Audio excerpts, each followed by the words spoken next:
Hello everyone, I am Nitish and this is Plums Initiative, which is Prelims Level Up MCQ series. This is Here we discuss 5 MCQs daily and this will help you in your UPSC preparation.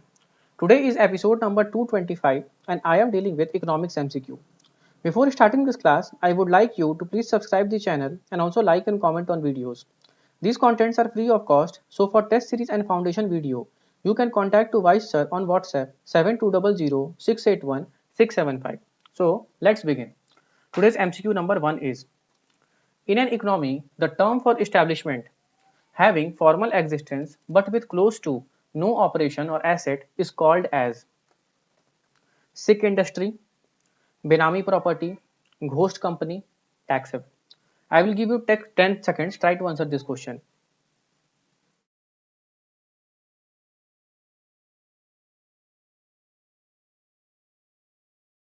So its correct answer will be option number C, that is ghost company.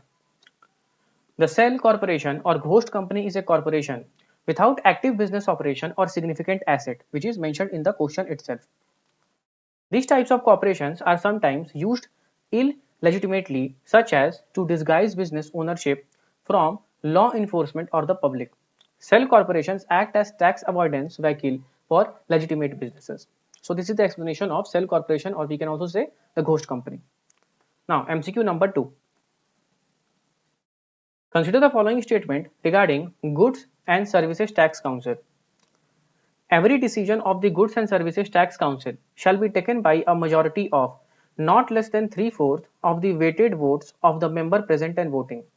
Statement 2. The vote of the central government in the GST Council meeting shall have a weightage of 2/3 of the total votes cast. So you have to identify here the incorrect statement regarding Goods and Services Tax Council. So the options are 1 only, 2 only, 1 and 2, and neither 1 nor 2. So I will give you 10 seconds. Try to answer this question.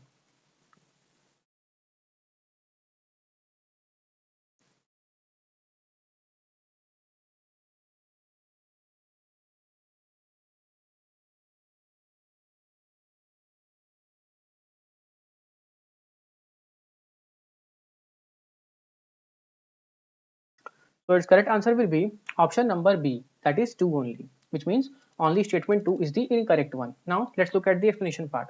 Every decision of the GST Council shall be taken at the meeting by a majority of not less than 3/4 of the weighted votes of the member present and voting in accordance with the following principle, namely: the vote of the central government shall have a weightage of 1/3 of the total vote cast, and the votes of all the state government taken together shall have a weightage of 2/3 of the total vote cast in that meeting. So here we can see that the vote of the central government, which is the statement number 2, the vote of the central government in GST Council meeting shall have a weightage of 2/3. So this 2/3 is the wrong one because it is 1/3, as it is mentioned in the explanation part that the vote of the central government shall have a weightage of 1/3 of the total vote cast. That's why the statement number 2 is the incorrect one. Now MCQ number 3. Consider the following statement regarding base year.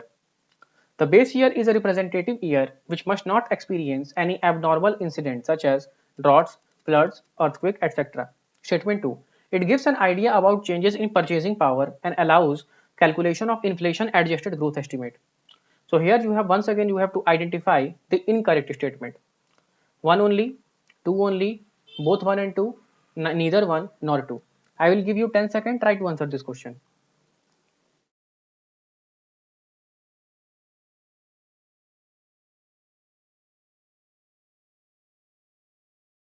So its answer will be option number D, which means neither of the statements are incorrect.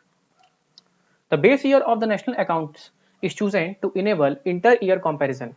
It gives an idea about changes in purchasing power and allow calculation of inflation adjusted growth estimates. The base year prices are termed as at constant prices. This reduces all the data to a comparable benchmark base year price. The base year is a representative year which must not experience any abnormal incident such as drought, flood, earthquake. That's why the both statements are the correct statement, as I already told you in the explanation. And whatever I teach you, whatever the content I teach you, I try to put it in the slide so that you can able to make a good notes. Okay.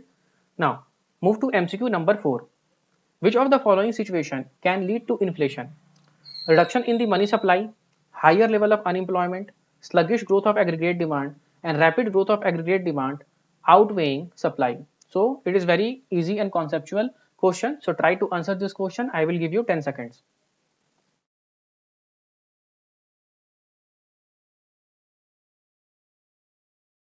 So its correct answer will be option number D, that is the rapid growth of aggregate demand outweighing supply can lead to inflation. Basically demand pull inflation we can also say it as. So demand pull inflation is a period of inflation which arises from rapid growth in aggregate demand.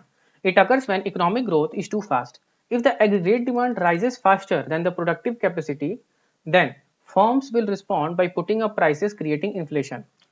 That's why the statement number D is the correct answer. The last MCQs of today's class. Which of the following is a measure that can be used by government to combat inflation?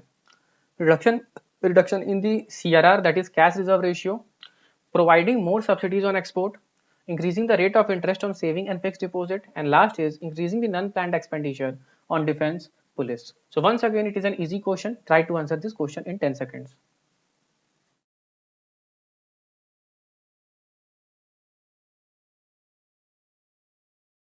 So its correct answer will be option number C, that is if government increases the rate of interest on saving and fixed deposit, then government can able to combat inflation. Now let's look at the explanation, that is increasing the rate of interest on saving and fixed deposit attracts people to park their money in the banks, which in turn helps to reduce the inflation. That's why the option number C is the correct option. So that's all for today's class. Hope you like the video and content. So please subscribe the channel and like the video. Next episode will be tomorrow. So please subscribe and stay tuned.